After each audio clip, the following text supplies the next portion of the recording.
Tuhan, kami bawa hidup kami kepadamu. Kami bersyukur karena Tuhan telah menebus kami, menyelamatkan kami, dan kami adalah ciptaan yang baru di tangan Tuhan.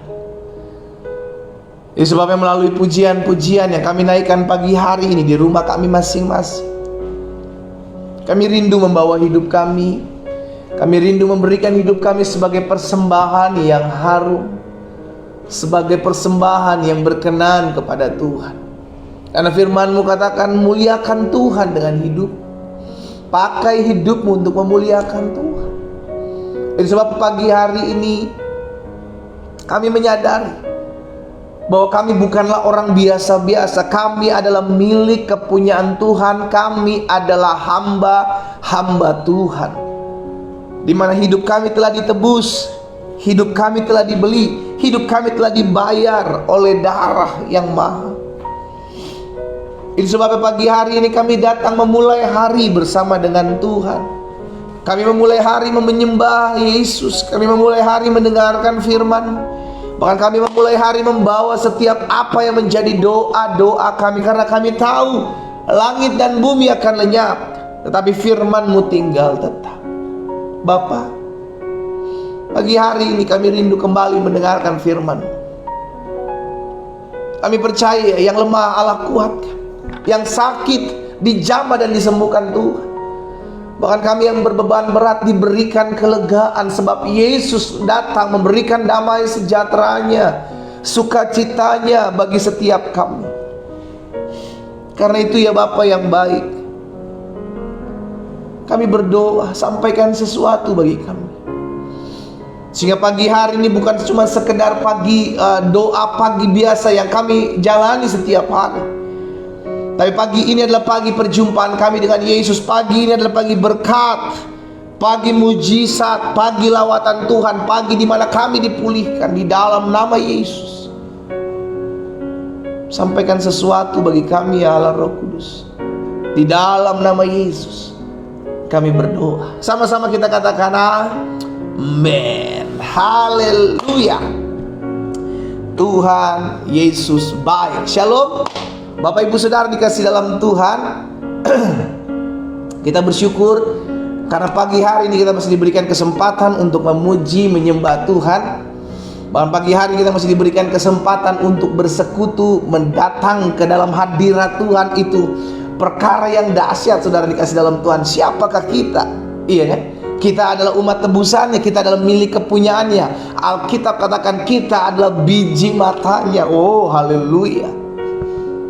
Kalau kita mengerti akan hal ini, orang mau ngomong apa tentang kita, tentang kelemahan tubuh kita, tentang kekurangan fisik kita, kita tahu Tuhan ciptakan saya sempurna. Dan kalau Tuhan ciptakan saya sempurna, maka apapun perkataan orang tentang tubuh fisik saya tidak peduli. Amin. Karena kita tahu kita adalah umat pilihan Tuhan, kita adalah milik kepunyaan Tuhan. Kita berharga, kita mulia, kita disayang Tuhan. Sama-sama bilang sama saya, aku milik kepunyaan Tuhan. Amin. Yes. Nah, hari ini saudara dikasih dalam Tuhan, kita masih ada dalam serial khotbah hidup sebagai seorang hamba Tuhan. Kita hamba Tuhan bukan karena bukan sebagai seorang pendeta. Kita hamba Tuhan bukan sebagai seorang yang pernah lulusan sekolah teologi. Kita hamba Tuhan karena kita ditebus, kita dibayar oleh kematian Yesus di atas kayu salib. Itu menjadikan diri kita sebagai pribadi yang berharga. Itu yang menjadikan diri kita sebagai milik kepunyaan Tuhan, umat tebusan Tuhan. Wow, yang dijaga, yang dipagari, yang diberkati. Nah, dalam hal ini saudara dikasih dalam Tuhan, kita sudah belajar 5 hal. Saya sudah bagikan 5 hal tentang hidup sebagai seorang hamba Tuhan. Saya sedikit review buat setiap kita yang mungkin baru pertama kali bergabung dalam ibadah doa pagi ini. Yang pertama, kita harus memiliki etika seorang hamba Tuhan, karena kita hamba Tuhan. Yang kedua, jadilah hamba Tuhan yang sadar diri dan tahu diri. Sadar siapa kita, tahu diri siapa kita di hadapan Tuhan. Jangan gampang minder, jangan gampang digoncang masalah, jangan gampang diombang-ambingkan oleh angin badai, karena kita tahu hamba Tuhan pasti dibela Tuhan, hamba Tuhan pasti disertai Tuhan, hamba Tuhan pasti ditolong Tuhan. Jadi hamba Tuhan yang tahu diri dan sadar diri. Dan yang ketiga, kemarin kita sudah belajar juga, bersukacitalah dan bergembiralah karena kita hamba Tuhan. Miliki hati yang selalu bersukacita bergembira. Bukan karena keadaan yang kita hadapi maka kita bersukacita dan bergembira, tapi karena status kita sudah diangkat dari hamba dosa, diselamatkan jadi hamba kebenaran, dari hamba iblis menjadi hamba Allah. Itu yang menjadi dasar hidup kita. Saya harus bersukacita, saya harus bergembira. Amin. Dan yang keempat, kita sudah belajar, bersiaplah untuk menghadapi peperangan. Karena setiap kita, ketika kita mengambil keputusan untuk meninggalkan dunia kegelapan, maka saat itu kita menjadi target operasinya iblis. Dicari, dikejar, dicecar, dijatuhkan. Sehingga kita harus waspada, kita harus berjaga-jaga. Dan yang kelima, kita juga sudah belajar bersama-sama bahwa sebagai seorang hamba Tuhan yang hidupnya sudah ditebus dan dibayar oleh darah Yesus, yang hidupnya menjadi milik kepunyaan Tuhan, maka teruslah memberitakan Injil, beritakan kabar baik, beritakan kabar sukacita. Nah, 5 hal ini saya sudah bagikan bagi Bapak Ibu yang mau kembali belajar. Saya sudah taruh di dalam YouTube channel saya, Glenn Latuheru. Jadi Bapak Ibu bisa lihat kembali di sana, ya kan? Dan bukan hanya itu saja, setiap hari juga saya sudah bagikan renungan singkat buat setiap kita, agar kita terus bertumbuh, terus tertanam dalam firman Tuhan, ya saudara ya. Dan hari ini kita masuk dalam bahasan yang ke-6. Karena kita adalah seorang hamba Tuhan, pribadi yang menjadi milik kepunyaan Tuhan, maka yang ke-6 saya pelajari adalah jadilah pembawa damai. Ini hukumnya mutlak, enggak bisa enggak. Kenapa? Karena Allah kita adalah Raja Damai, dan kita ada di dalam kerajaannya. Jangan sampai kita ngaku kita menyembah Raja Damai, tapi kelakuan kita adalah raja tinggal dalam kehuru-haraan gitu kan. Ribut terus, bertengkar terus, berantem terus. Padahal kita tahu bahwa raja kita adalah Raja Damai. Namanya akan disebut orang penasehat ajaib, Allah yang kekal, Raja Damai. Dan kita adalah umatnya. Kita tinggal dalam kerajaannya. Amin. Yes. Ya, namanya kerajaan damai berarti mentalitas kita adalah mentalitas pembawa damai. Tulis di kolom komentar, saya harus membawa damai. Ayo sekarang tulis di kolom komentar, saya harus membawa damai. Amin. Suami-suami, istri-istri, anak-anak, orang tua, jadi pembawa damai. Jangan dalam keluarga, dalam rumah tangga tuh ribut terus, berantem terus, ada masalah kecil dibesarkan, masalah besar dimeledak-meledak. Tenang, kita ini pembawa damai. Pokoknya kalau mau marah ingat, saya memiliki Allah Raja Damai. Saya tinggal dalam kerajaannya yang penuh dengan kedamaian. Jadi kalau kita mau marah, kalau kita mau ribut, kita ingat, oh iya, saya utusan Raja Damai. Maka kelakuan saya, sikap saya menghadapi masalah, saya harus damai. Nah, orang yang bisa damai kepada sesama adalah orang yang terlebih dahulu berdamai dengan Tuhan. Saya ulangi sekali lagi, orang yang bisa damai dengan sesama, orang yang bisa membawa damai, dia harus terlebih dahulu berdamai dengan Allah. Allah memperdamaikan kita dengan dirinya melalui kematian Yesus. Jadi Yesuslah yang membuat kita bisa berdamai dengan Allah. Sama-sama bilang sama saya, Yesus membawa damai buat saya dan Allah. Amin. Coba lihat dalam 2 Korintus 5 ayat 18 dan 19.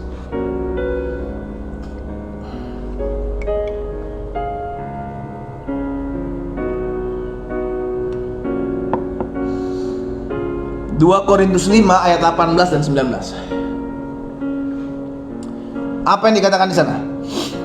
Dan semuanya ini dari Allah yang dengan perantaraan Kristus telah mendamaikan kita, saudara dan saya, dengan dirinya.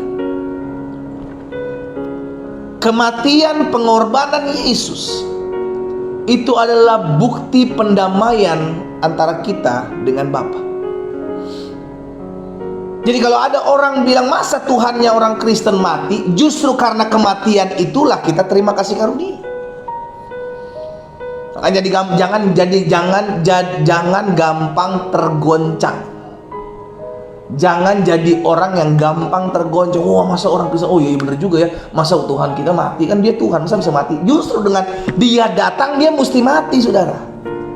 Yesus datang mesti mati, karena kalau nggak ada kematian tidak ada pendamaian. Kita harus membayar dosa kita sendiri. Nggak ada bisa korban pakai hewan, nggak bisa. Karena kita manusia, kita bukan hewan. Harus ada pengorbanan darah. Harus ada pengorbanan darah. Yesus mendamaikan kita dengan Bapa. Itu yang membuat kita sekarang berdamai dengan Allah. Makanya orang yang menerima Yesus harusnya bisa menjadi pembawa damai. Jadi dipertanyakan, kalau kita sudah terima Yesus tapi kita masih ribut. Oke, mungkin tidak ribut secara fisik, tapi sosial media kita penuh dengan kebencian. Sosial media kita penuh dengan makian, serangan satu dengan serangan yang lain. Wow, dipertanyakan, Yesus mana yang engkau sembah? Nah, Yesus membawa damai. Yesus mendamaikan kita dengan Bapa. Harusnya kita juga hidup dalam pendamaian antara kita dengan sesama. Dan semuanya ini dari Allah yang dengan perantaraan Kristus telah mendamaikan kita, saudara dan saya, dengan dirinya, dan yang telah, lihat saudara, mempercayakan pelayanan pendamaian itu kepada kami. Jadi ketika kita diperdamaikan dengan Allah oleh kematian Kristus, maka Tuhan mempercayakan pelayanan pendamaian itu kita dengan sesama melalui hidup kita. Bagaimana orang bisa berdamai dengan Kristus? Bagaimana orang bisa berdamai dengan Allah kalau kita nggak menjadi pembawa damai? Ingat, kita dipercayakan, sama-sama bilang sama saya dipercayakan untuk menjadi pembawa damai. Makanya Rasul Paulus bilang, dan yang telah mempercayakan pelayanan pendamaian itu kepada kami. Yesus mendamaikan kita dengan Bapa, setelah itu kita membawa orang untuk berdamai dengan Allah. Caranya gimana? Melalui sikap kita dong.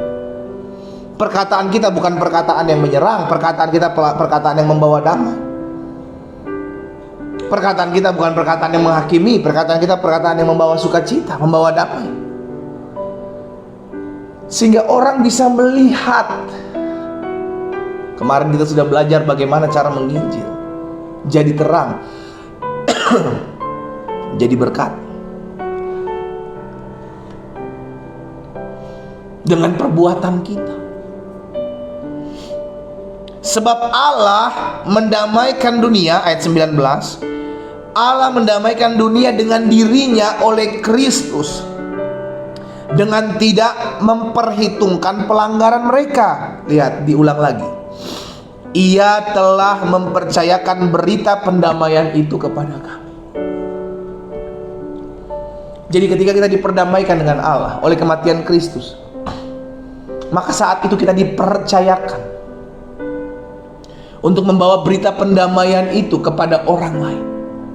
Sehingga akhirnya orang juga boleh berdamai dengan Allah. Karena kalau enggak, mereka harus terima hukuman akan dosa-dosanya. Tapi karena kita diperdamaikan terlebih dahulu, maka kita mengajak setiap orang untuk ayo berdamai. Caranya gimana? Melalui hidup kita. Bagaimana kita bisa mencontohkan produk pendamaian kalau kita sendiri ngajakin ribut orang terus? Baik dalam kehidupan sehari-hari, dalam sosial media kita, dalam rumah tangga kita, berantem terus, bertengkar terus. Gimana bisa jadi pelayan pembawa damai yang dipercayakan Allah untuk melayani umat Tuhan? dan mendamaikan umat lainnya dengan Allah. Kalau kita sendiri terlebih dahulu ribut. Matius 5 ayat 9.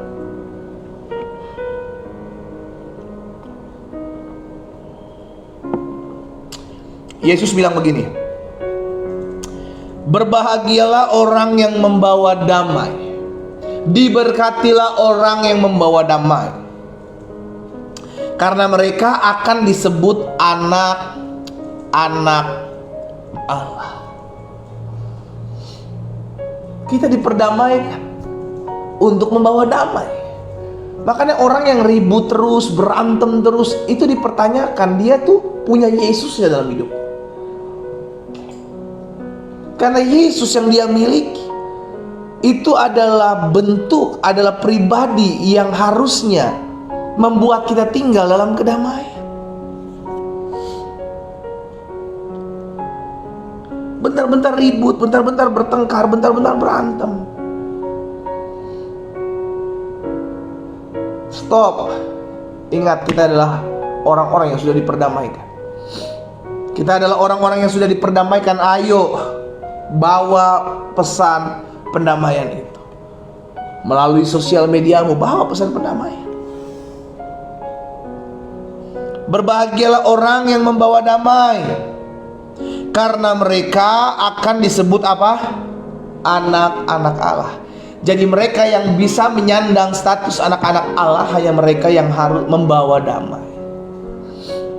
Mereka yang bisa menyandang status saya anak Allah, itu hanya orang-orang yang membawa damai. Yesus bilang hanya mereka yang membawa damai yang bisa disebut anak-anak Allah.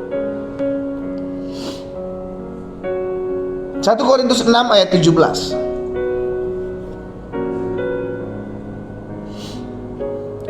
Tetapi siapa yang mengikatkan dirinya pada Tuhan, dia menjadi satu roh dengan Allah.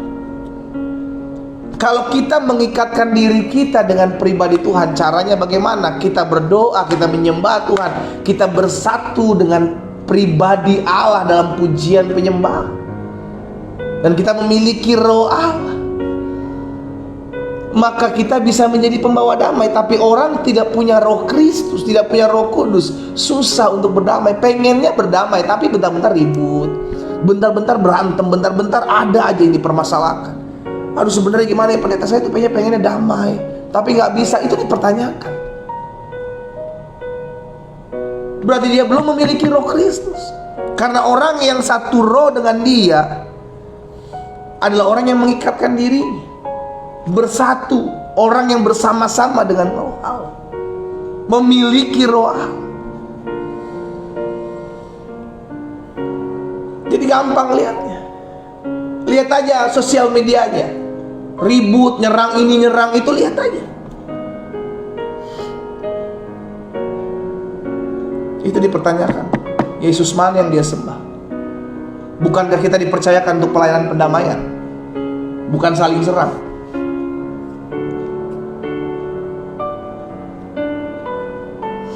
Roma 12 ayat 17 dan 18.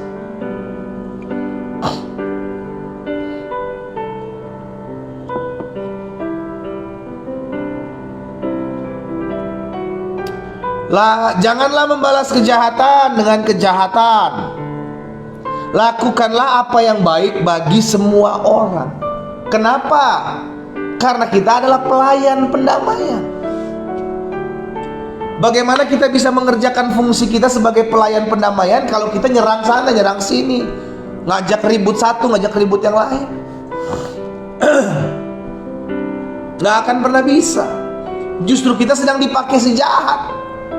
Kalau bentar-bentar kita serang, kita serang, kita serang, kita serang, jadi pemain bola aja sebenarnya, striker.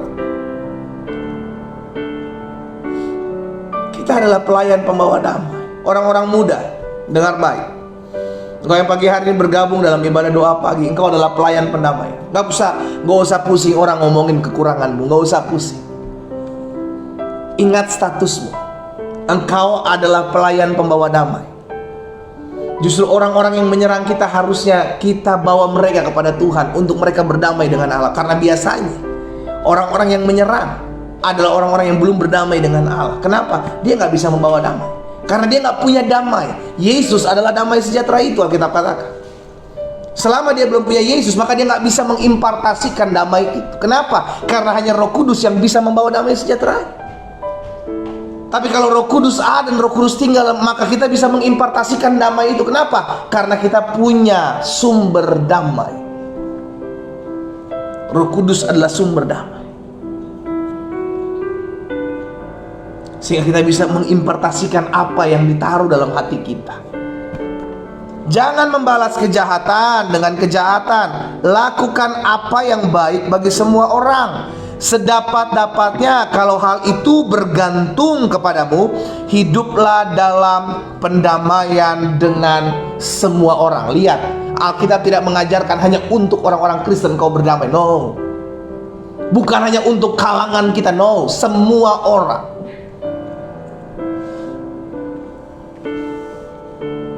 Semua orang, baik yang berbeda agama, berbeda suku, berbeda budaya, semua orang, jadilah pembawa damai bagi mereka semua. Tapi pendeta, saya diinjak-injak, saya dianiaya, saya dihina. Saudara dikasih dalam Tuhan, Yesus mengalami lebih parah. Yesus mengalami lebih parah.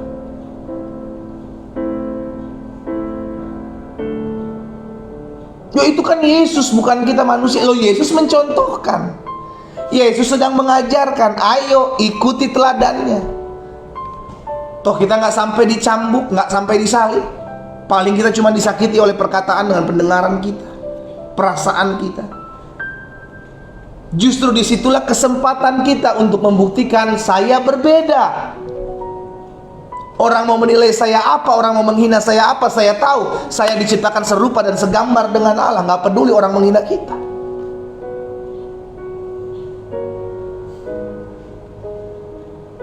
Karena kita tahu kita diciptakan untuk berbuat baik. Kita diselamatkan agar kita dipercayakan berita keselamatan itu, membawa pendamaian itu bagi orang-orang lain. Dan iblis licik. Iblis licik, dia betul kita nggak apa namanya, kita bilang kita ngaku orang Kristen, tapi jangan sampai engkau membawa damai. Itu permainan licik iblis. Udah, biarlah keselamatan itu hanya untuk dirimu saja, biarlah orang lain nggak usah selamat. Itu permainan licik iblis, sehingga akhirnya kita hidup buat diri kita sendiri. Kita tidak lagi fokus kepada apa yang menjadi pesan Tuhan. Pergi jadikan sebuah bangsa muridku. Caranya gimana? Bawa pesan pendamaian. Kasih tahu kepada semua orang bahwa berdamailah dengan Allah sebelum kau dihukum. Caranya bagaimana? Contohkan. Karena orang lebih gampang mengikuti daripada mendengar perintah. Dia akan mengikuti apa yang kau lakukan. Kalau hidupmu sudah diubahkan, teman-temanmu akan melihat, kok bisa ya si A, si B, si C bisa berubah, padahal dulu hidupnya hancur. Sekarang hidupnya suka bawa damai, padahal dulu bentar-bentar ribut, bentar-bentar maki orang. Sekarang hidupnya bawa damai, dia disakiti, dia nggak membalas. Disitulah dia menjadi contoh. Disitulah dia diubahkan. Disitulah dia memenangkan banyak orang. Katakan amin. Haleluya. Sehingga akhirnya kita mengerti, kita adalah pelayan pembawa damai. Jangan membalas yang jahat dengan yang jahat, tetapi hiduplah, lakukanlah apa yang baik bagi semua orang. Nah, apa yang perlu kita ingat? Apa yang perlu kita lakukan untuk dapat menjadi pembawa damai? Yang pertama yang harus kita lakukan untuk menjadi pembawa damai, ingat, dan ingat, pembalasan adalah milik Tuhan. Kenapa ada orang susah untuk berdamai? Karena berpikir, wah, saya harus balas yang jahat ini dengan yang jahat. Dia lupa bahwa pembalasan bukan milik kita. Pembalasan itu milik Tuhan. Sama-sama bilang sama saya, pembalasan milik Tuhan. Engkau disakiti, engkau dikecewakan, engkau dilukai, nggak usah balas. Lakukan apa yang Alkitab katakan. Apa? Ampuni. Jadi pembawa damai. Sehingga dengan demikian orang-orang dunia akan melihat ini orang berbeda. Saya udah jahatin, saya udah fitnah, saya udah tusuk dia dari belakang, tapi dia balas saya dengan yang baik. Ada apa dengan orang ini? Disitulah dia akan bertanya-tanya. Disitulah engkau memenangkan jiwa. Jadi bagaimana kita bisa menjadi pembawa damai? Yang pertama, ingat, pembalasan adalah milik Tuhan. Nggak usah balas yang jahat dengan yang jahat, Pak, Bu, nggak usah balas. Engkau sedang bekerja, engkau sedang usaha, dirugikan apa yang kau kerjakan, dirugikan apa yang kau, nggak usah balas. Tuhan nggak buta, Tuhan nggak lipat tangan. Tuhan pasti buat sesuatu yang akan membuat hidupmu terkagum-kagum dengan kebaikan Tuhan. Yang kedua, apa yang perlu kita ingat untuk dapat menjadi pembawa damai? Yang pertama, ingat, pembalasan bukan hak kita. Izinkan Tuhan berkarya. Bagian kita adalah tetap lakukan apa yang baik bagi semua orang. Dan yang kedua, yang perlu kita ingat untuk dapat menjadi pembawa damai, selalu jaga hati. Sama-sama bilang sama saya, selalu jaga hati. Amsal bilang, jagalah hatimu dengan segala kewaspadaan, sebab dari sana terpancar kehidupan. Hati kita perlu dijaga. Bagaimana kita bisa menjaga hati? Merenungkan firman. Bagaimana kita bisa menjaga hati? Penuhi hati kita dengan firman, sehingga akhirnya hati kita penuh dengan damai. Hati kita penuh dengan kesejahteraan. Dan akhirnya kita bisa menjaga hati kita. Kita nggak gampang tersakiti dengan perkataan orang. Nggak gampang digoncangkan dengan perkataan orang hati kita. Kenapa? Karena kita sudah jaga hati. Kita punya karburator hati. Nggak semua apa yang orang lakukan, apa yang orang ngomong kepada kita, kita masukkan mentah-mentah dalam hati kita. Jangan. Saring. Apa yang baik engkau masukkan, apa yang membangun engkau terima, apa yang busuk tolak dalam nama Yesus. Sehingga yang masuk dalam hati kita hanya apa yang baik dan apa yang membangun. Jadi yang kedua, saya pelajari apa yang perlu kita ingat untuk dapat menjadi pembawa damai. Ingat, pembalasan adalah hak Tuhan. Hak kita apa? Membawa damai. Karena Tuhan tugaskan kita untuk menjadi pelayan pembawa kedamaian. Kenapa kita? Karena kita terlebih dahulu menerima pendamaian antara kita dengan Allah oleh kematian Kristus. Lalu tugas kita adalah apa? Membawa damai. Dan yang kedua, yang perlu kita ingat untuk dapat menjadi pembawa damai, selalu jaga hati. Jangan biarkan hatimu gampang terkontaminasi dengan perkataan orang, dengan perbuatan orang, sehingga kau akhirnya gampang kecewa. Orang kalau udah kecewa, orang kalau udah sakit hati, saudara dikasih dalam Tuhan, perilakunya jahat. Itu liciknya iblis. Sekalipun kau sudah diselamatkan, tapi kalau kau menyimpan dendam, engkau menyimpan sakit hati, engkau menyimpan luka, maka yang keluar cenderung menyakiti. Bahkan kalau saudara lihat ada orang nih, orang Kristen gitu ya kan, ibadah hari Minggu, tapi perkataan nyakitin orang, sikapnya, perilaku nyakitin orang, hatinya lagi gak beres, hatinya lagi luka, dia perlu pemulihan. Makanya jaga hati, jangan simpan dendam, jangan simpan kecewa, jangan simpan sakit hati. Itu permainan licik iblis. Karena ketika engkau menyimpan itu, maka outputnya yang keluar dari hidupmu adalah menyakiti hati orang lain. Yang ketiga, apa yang perlu kita ingat untuk dapat menjadi pembawa damai? Ingat bahwa orang-orang yang melakukan hal-hal yang buruk dalam hidup kita adalah orang-orang yang terkadang Tuhan izinkan untuk melatih hidup kita. Bukan hanya melatih hidup kita, tapi membawa kita masuk dalam rencana Tuhan. Yusuf dirancangkan yang jahat oleh kakak-kakaknya, tapi Tuhan pakai rancangan-rancangan jahat itu untuk membawa Yusuf masuk dalam promosinya Tuhan. Siapa Haman? Orang yang merencanakan membunuh Mordekai dan membunuh seluruh orang Yahudi pada saat itu. Tapi Tuhan pakai Haman untuk mempromosikan Mordekai. Jadi jangan stres kalau ada orang jahat dalam lingkungan hidup kita, yang akhirnya kita berpikir begini, ih, ini ada kok orang jahat banget ya dalam hidup saya. Ini orang saya udah lakukan yang baik, tapi dia tetap terus balas yang jahat. Dia selalu mau mengambil keuntungan dari hidup saya. Nggak usah stres. Terkadang Tuhan pakai orang-orang itu yang pertama untuk melatih hidup kita, lebih sabar, lebih kuat, lebih bertekun. Dan yang kedua, terkadang Tuhan pakai orang-orang ini untuk mempromosikan hidup kita. Jadi jangan gampang baper gitu loh saudara. Tenang aja, semua dalam kontrolnya Tuhan kok. Semua dalam kendalinya Tuhan. Sehingga akhirnya hidup kita mengerti nih, oh, kalau Tuhan ada dalam setiap rancangan hidup saya, maka orang jahat pun Tuhan bisa pakai untuk mempromosikan hidup saya, untuk membawa saya masuk lebih kuat lagi dalam menghadapi masalah. Ujung-ujungnya mendatangkan kebaikan. Amin. Yes, ya. Jadi yang ketiga, apa yang perlu kita ingat untuk dapat menjadi pembawa damai?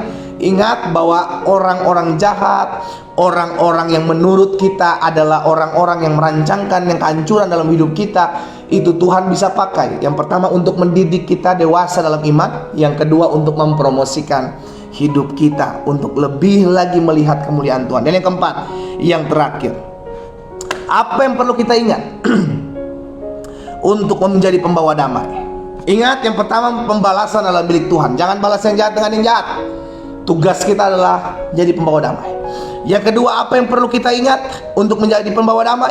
Selalu jaga hati. Jangan biarkan hatimu kotor, menyimpan kebencian, kedendaman. Engkau sedang menyimpan bangkai sampah dalam hatimu, maka outputnya yang keluar dari hidupmu adalah yang kotor.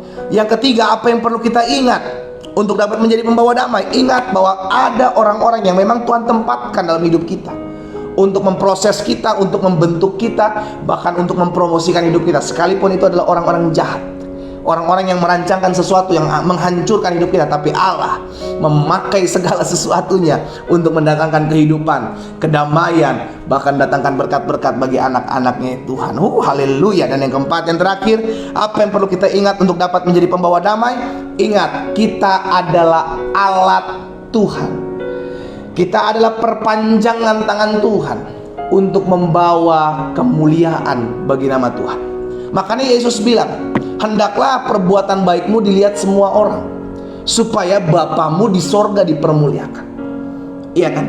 Garam dan terang, itulah kita. Kenapa kita dikatakan seperti itu? Supaya orang melihat perbuatanmu yang baik dan memuliakan Bapa di sorga.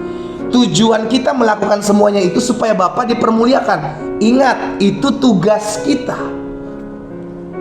Kita menjadi pembawa-pembawa damai supaya orang melihat kemuliaan Tuhan.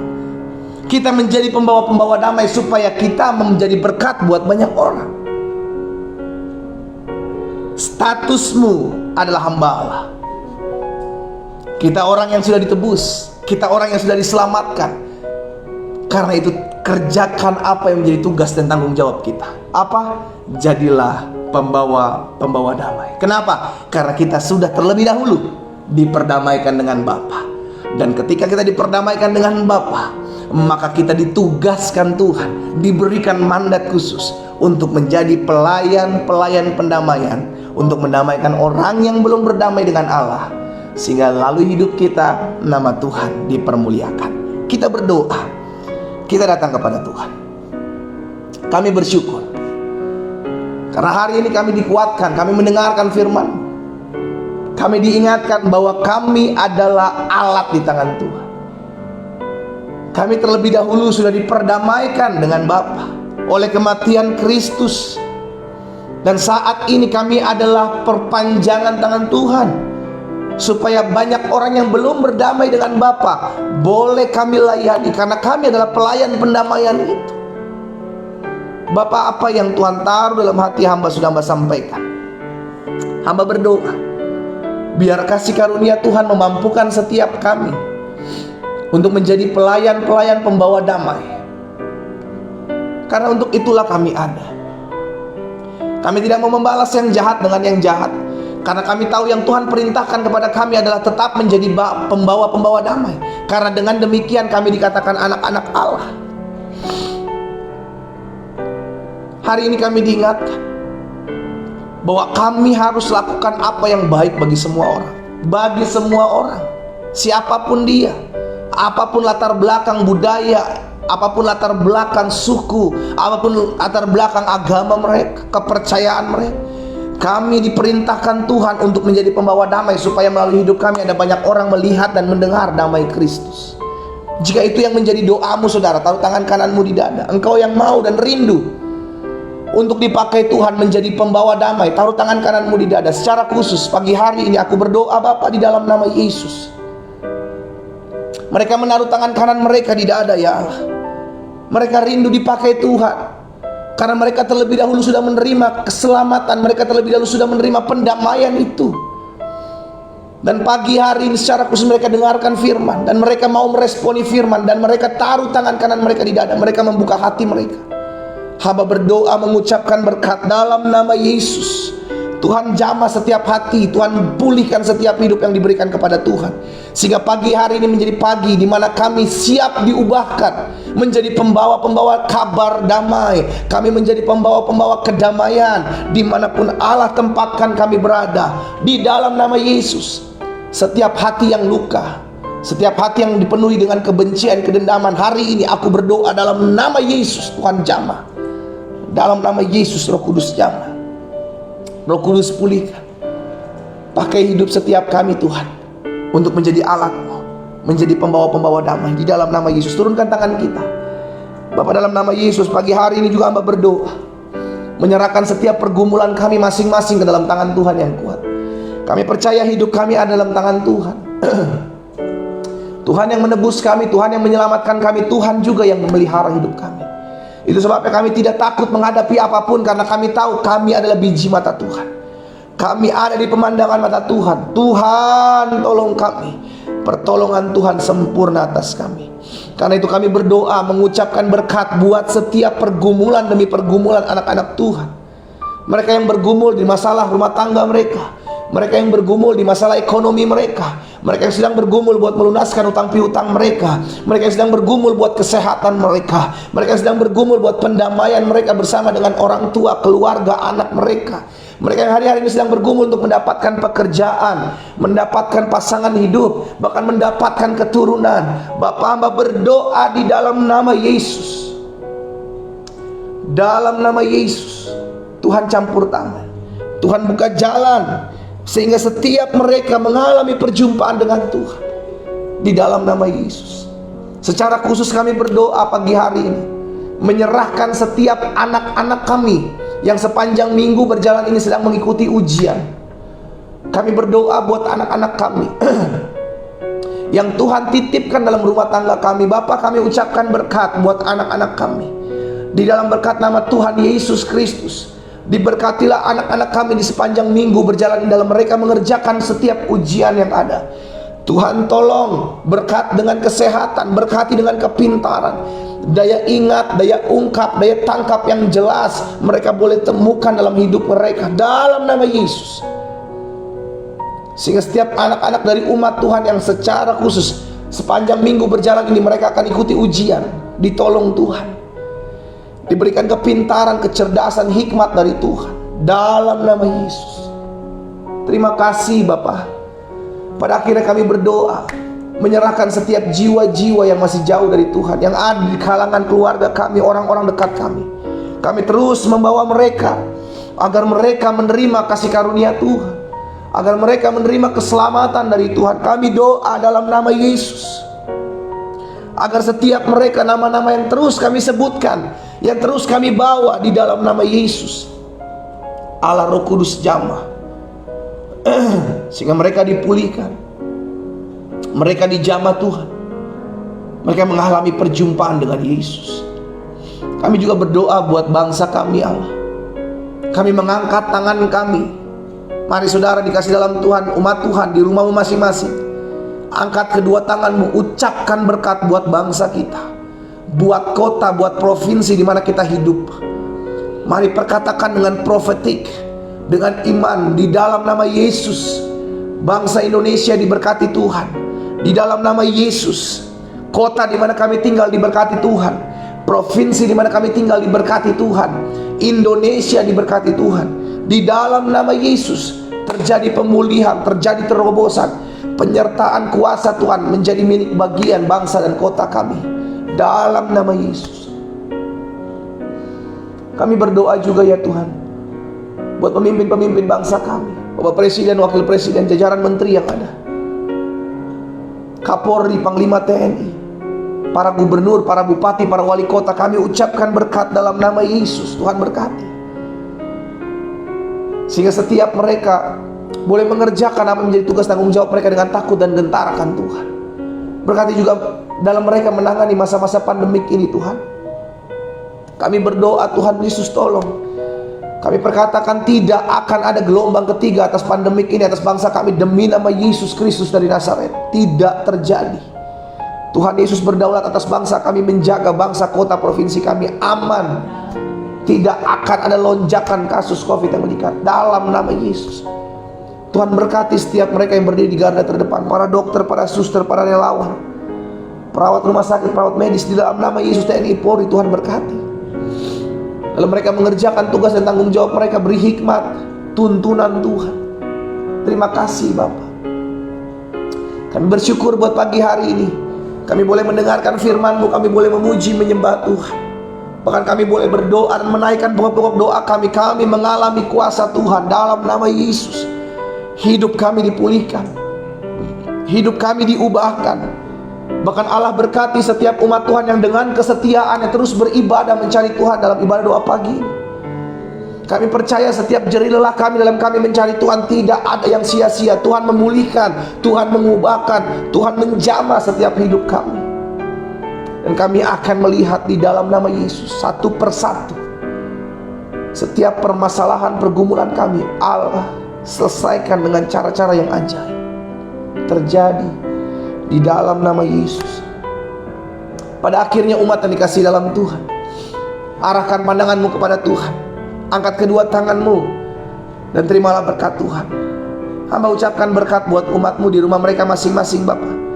Dalam berkat nama Bapa, Anak dan Roh Kudus, dalam nama Tuhan Yesus, turunlah segala berkat surgawi atas hidupmu, mulai pagi hari ini sampai selama-lamanya. Di dalam nama Tuhan Yesus kami berdoa dan kami terima berkat Tuhan. Bersama-sama kita katakan amin.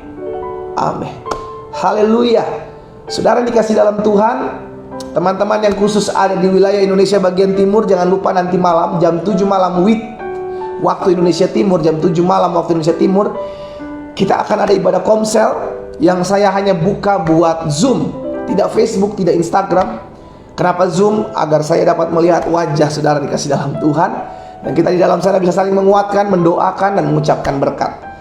Kita ketemu besok, nanti malam jam 7 malam waktu Indonesia bagian timur, sehingga kita terus mengalami pengalaman-pengalaman yang dahsyat, perjumpaan dengan Tuhan. Dan teman-teman yang belum bergabung dalam grup WhatsApp, silakan bergabung. Di kolom komentar Bapak Ibu bisa lihat, tinggal klik sesuai tempat tinggal Bapak Ibu, sehingga kita bisa bergabung dan bisa bersekutu lebih dalam lagi. Ya, kita kembali ketemu nanti malam khusus waktu Indonesia bagian timur, dan besok pagi dalam ibadah doa pagi seperti biasa jam 4.30 waktu Indonesia bagian barat, 5.30 waktu Indonesia bagian tengah, dan 6.30 waktu Indonesia bagian timur. Tuhan Yesus memberkati kita semua. Selamat pagi. Shalom, shalom.